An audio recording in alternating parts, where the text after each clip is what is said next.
अब इससे रिलेटेड दो इम्पोर्टेंट पॉइंट्स नोट करते हैं हम लोग।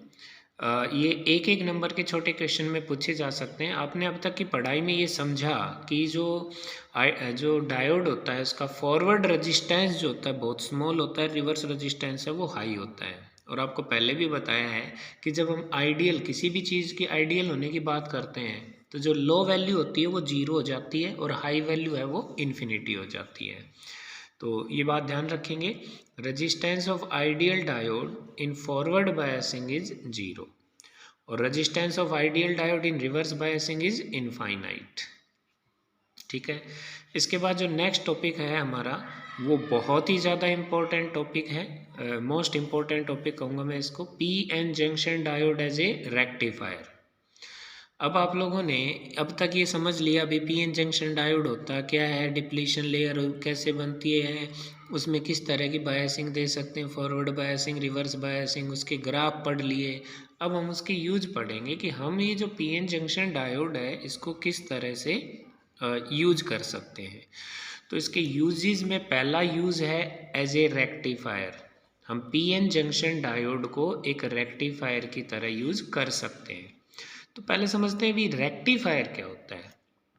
Rectifier is a device which is used for converting alternating current और वोल्टेज इनटू डायरेक्ट करंट और वोल्टेज। एसी और डीसी सुना होगा आपने, मैं थोड़ा सा आपको इसके लिए बताता हूँ।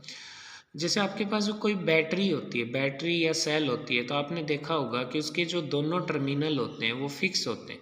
एक टर्मिनल पे पॉजिटिव लिखा होता है, एक टर्मिनल पे नेगेटिव। वो इसलिए कि सेल या बैटरी जो है वो हमें डीसी वोल्टेज देते हैं और डीसी वोल्टेज में जो टर्मिनल है वो फिक्स होते हैं।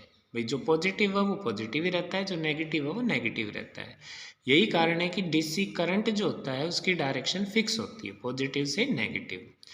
जबकि एसी यानी अल्टरनेटिंग करंट जो होता है, एसी वोल्टेज, हमारे घरों में एसी वोल्टेज आती है तो आपने देखा होगा कि हमारे घरों की फिटिंग में जो पिन लगी हुई हैं उन पे कहीं भी पॉजिटिव या नेगेटिव मेंशन नहीं होता। वो इसलिए नहीं होता क्योंकि एसी वोल्टेज जो होती है उसकी पोलैरिटी चेंज होती रहती है, उसका पॉजिटिव नेगेटिव जो पोलैरिटी है वो चेंज होती रहती है। यही कारण है कि जो अल्टरनेटिंग करंट पैदा होता है उसकी डायरेक्शन भी चेंज होती रहती है। तो हल्का सा अंदाजा दिया मैंने अल्टरनेटिंग वोल्टेज और डीसी वोल्टेज में अंतर। तो रेक्टिफायर क्या होते हैं, rectifier sorry, rectifier is basically a device which is used for converting alternating current या voltage to direct current और voltage। सिंपल लैंग्वेज में एसी को डीसी में कन्वर्ट करने वाले डिवाइस को हम रेक्टिफायर कहते हैं। This process of conversion is called rectification. AC को डीसी में कन्वर्ट करने की प्रोसेस तो कहलाती है रेक्टिफिकेशन, और जो डिवाइस एसी को डीसी में कन्वर्ट करता है उसे हम कहते हैं रेक्टिफायर। इसके बाद हम बात करते हैं प्रिंसिपल की। जो रेक्टिफायर होता है, मतलब एसी को डीसी में कन्वर्ट करने वाला जो डिवाइस होता है उसका प्रिंसिपल क्या है, किस सिद्धांत पे वो काम करता है। The working of rectifier is based on the fact that the resistance of PN junction becomes low when it is forward biased and becomes high when reverse biased। आपने अब तक की पढ़ाई में समझा कि जो पीएन जंक्शन डायोड होता है उसका रेजिस्टेंस उसकी बायसिंग पे डिपेंड करता है। आपको याद हो तो सेकंड यूनिट में मैंने ओमिक और नॉन ओमिक कंडक्टर्स पढ़ाए थे। वहाँ बताए थे ओमिक कंडक्टर वो होते हैं जिनमें वोल्टेज है वो मतलब ओम्स लॉ को ओबे करती है, यानी कि रेजिस्टेंस फिक्स होता है, वोल्टेज पे या करंट पे डिपेंड नहीं करता। जबकि नॉन ओमिक वो होते हैं जो ओम्स लॉ को ओबे नहीं करते, जहाँ पर रेजिस्टेंस वोल्टेज पे डिपेंड करता है। तो जो पीएन जंक्शन डायोड या सेमीकंडक्टर डायोड है ये नॉन ओमिक कंडक्टर का एग्जाम्पल है।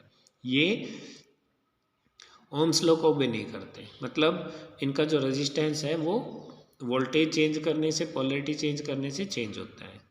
तो जो रेक्टिफायर का प्रिंसिपल है, the working of rectifier is based on the fact that the resistance of PN junction becomes low when it is forward biased and it becomes high when reverse biased। तो अगर एक PN junction diode है आपका, वो forward biased होगा तो उसका resistance लो होगा, और रेजिस्टेंस लो होगा तो वो अच्छी तरीके से कंडक्शन करेगा, उसमें करंट फ्लो करेगा। अगर वो रिवर्स बायस होगा तो उसका रेजिस्टेंस हाई हो जाएगा, उसमें से करंट फ्लो नहीं कर पाएगा। और अगर हम आइडियल डायोड की बात करें तो फॉरवर्ड बायसिंग में तो वो कोई रेजिस्टेंस ही ऑफर नहीं करता, और रिवर्स बायसिंग में वो इनफाइनाइट रेजिस्टेंस ऑफर करता है, मतलब कोई करंट फ्लो नहीं करता। बट हम जानते हैं प्रैक्टिकली बात करें तो फॉरवर्ड बायसिंग में तो लार्ज करंट होता है कंपैरेटिवली मिली एम्पियर ऑर्डर का, जबकि रिवर्स बायसिंग में कंपैरेटिवली स्मॉल करंट होता है माइक्रो एम्पियर ऑर्डर का। A PN junction diode can be used as a rectifier in two ways. जो पीएन जंक्शन डायोड होता है उसको हम रेक्टिफायर की तरह यूज कर सकते हैं दो तरीके से। एक कहलाता है हाफ वेव रेक्टिफायर और दूसरा कहलाता है फुल वेव रेक्टिफायर। अब इनकी 1 बाय 1 डिटेल स्टडी करेंगे हम। तो पहला हम शुरू कर रहे हैं PN junction diode is a half wave rectifier. इसका नाम ऐसा क्यों है ये आप वर्किंग के बाद समझ जाएंगे। तो सबसे ज़रूरी मैंने बताया हर आर्टिकल में होता है सर्किट डायग्राम समझना। तो half wave rectifier consist of a transformer, junction diode D and a load resistance RL। पहले ये फिगर देखें। फिगर में क्या दिखाया है, ये जो डॉटेड करके दिखाया हुआ एक ट्रांसफार्मर है। चौथी यूनिट में पढ़ोगे ट्रांसफार्मर होता है ना, उसमें दो कॉइल होती हैं, एक को प्राइमरी कॉइल कहते हैं, एक को सेकेंडरी। तो यहाँ पर ये जो इस तरह से दिखा रखा है, ये आपके पास एक कॉइल है, P लिखा मतलब ये प्राइमरी कॉइल है, और ये दूसरी जो है ये S लिखा है, ये सेकेंडरी कॉइल है। और बीच में दो डंडे हैं, ये शो कर रहे हैं कि वो जो दोनों कॉइल है ना वो एक ही कोर के ऊपर लिपटी हुई है। कोर होती है वो चीज़ जिसके ऊपर वो वायर्स लिपटी होती हैं।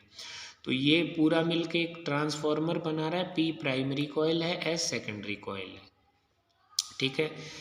The primary coil of the transformer is connected to the AC mains. हमें पता है कि रेक्टिफायर किसको किस में कन्वर्ट करेगा, AC को DC में। तो जो AC की इनपुट हम उसको देंगे, ये AC का सिंबल होता है, जैसे बैटरी का होता है ना अपना, ऐसे ये AC का सिंबल है।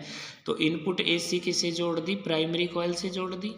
फिर ये जो सेकेंडरी जो कॉइल है ये डायोड D से जोड़ दी है, और डायोड से जोड़ने के बाद में इसको आगे एक रेजिस्टेंस से जोड़ दिया गया है, जिसको लोड रेजिस्टेंस कहा गया है, जिससे हमें आउटपुट मिल जाती है।